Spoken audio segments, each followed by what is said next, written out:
travaille sur barre fixe pour travailler sa force et aussi sa capacité à recruter volontairement les muscles en action. Je vous lance également un petit défi ici, c'est de réussir autant que possible à respirer en 3D au niveau de l'abdomen, au niveau de la cage thoracique avant-arrière sur les côtés, mais aussi, si possible, de garder un visage détendu et ce, malgré la difficulté de l'effort. Premier exercice ici, on va en fait travailler sur sa capacité à faire bouger les omoplates et on va aller recruter volontairement les muscles en action pour ce mouvement lors d'une suspension par les mains avec bras tendus, donc l'articulation du coude reste bloquée autant que possible. Ici, on voit la version à deux mains. On peut voir également que j'ai les mains positionnées en pronation. Donc, les paumes sont à l'opposé de mon visage.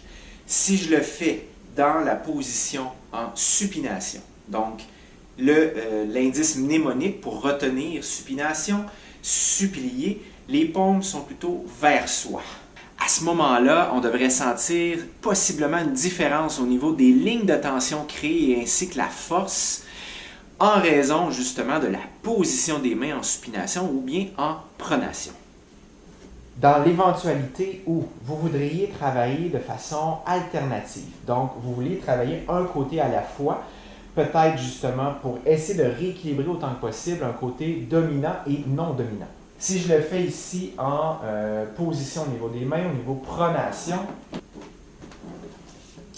et cette fois-ci, si je le fais en supination, je vais le faire pour les besoins de l'autre main.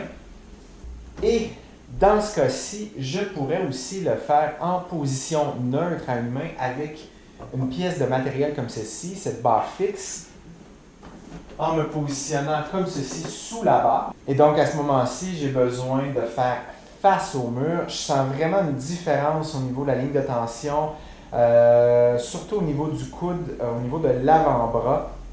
Et aussi, je me sens légèrement plus fort dans cette position.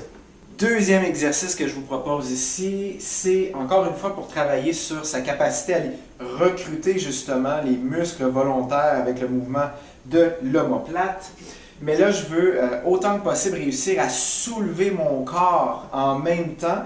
On essaie de garder le corps le plus autant que possible détendu sous le bassin, donc avec les membres inférieurs. Parce que, bon, ici, j'ai, en raison de ma position avec le cadrage de porte et la hauteur disponible, j'ai les jambes, les pieds plutôt qui touchent le sol. Mais j'ai aussi cette intention derrière l'action où je veux essayer mentalement de maintenir le bas détendu.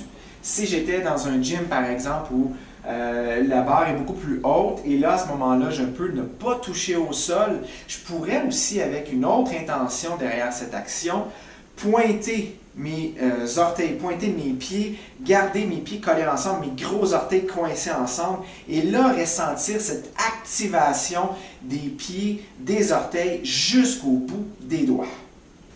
Évidemment, comme je suppose vous aurez remarqué, lorsque je veux redescendre, encore une fois en raison de la hauteur de ma barre dans ce cadrage de porte à la maison, eh bien je dois quand même à ce moment-là créer une certaine tension au niveau des membres inférieurs pour repasser mes pieds plutôt derrière moi. En raison de ce mouvement, plutôt vers la fin, lorsque j'arrive près de ma position finale, je peux vraiment bien sentir un étirement également au niveau de la chaîne antérieure, principalement au niveau de l'abdomen, au niveau des abdominaux.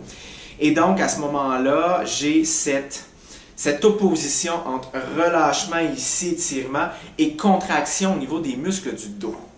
Troisième et dernier exercice ici que je vous partage dans cette vidéo. Cette fois-ci, je vais me positionner face au mur, les deux mains comme ceci, l'une derrière l'autre. Et je vais à la fois combiner un élément d'étirement avec un engagement volontaire pour me ramener en position plus droite, en faisant face à ce moment-là au mur, pour faire ensuite un chin-up où je vais dépasser mon menton de la barre, mais de côté. Non seulement mon stress mécanique est différent de celui ressenti et créé lors d'un chin-up plus classique, je dirais ici. Mais en plus, je peux vraiment travailler sur cette capacité à recruter volontairement mes muscles abdominaux profonds entre relâché, contracté dans la position d'étirement versus la position de force où je dois me surélever pour dépasser la barre. Également, en raison de la position des mains, ça fait une grande différence au niveau de la force. Du moins pour moi, ça sera à vous de tester de votre côté. Autre chose que je trouve intéressante avec ce type de mouvement, c'est que j'ai remarqué que ça se combine bien avec d'autres types d'entraînement pour aller travailler efficacement 4 aptitudes physiques très importantes selon moi à équilibrer, c'est-à-dire la mobilité articulaire, la flexibilité musculaire au niveau des chaînes fasciales, mais aussi arriver à créer de la stabilité dans tout ça et aussi de la force et trouver un équilibre dans les 6 plans de mouvement, c'est-à-dire vers l'avant, vers l'arrière, vers la droite, vers la gauche, ainsi que vers le bas et vers le haut. Et donc à ce moment-là, c'est un peu comme une danse de réussir à développer ses aptitudes physiques dans tous les plans de mouvement le plus équilibré possible. Et ce mouvement, j'ai trouvé que ça se combine bien avec également des types d'entraînement comme l'art martial capoeira, cet art martial brésilien, et également des mouvements exemples de type animal flow, mais même en yoga lors de flow. J'espère que cette capsule avec ces 3 mouvements vous aideront à expérimenter, à développer vos aptitudes physiques, développer aussi vos aptitudes mentales, c'est-à-dire à rester calme, à développer cet état d'esprit calme et stable qui vous permet d'être pleinement conscient, pleinement présent lors de vos exercices. Et à ce moment-là, ça devient des compétences transférables pour votre quotidien. On se dit à la prochaine avec un autre partage.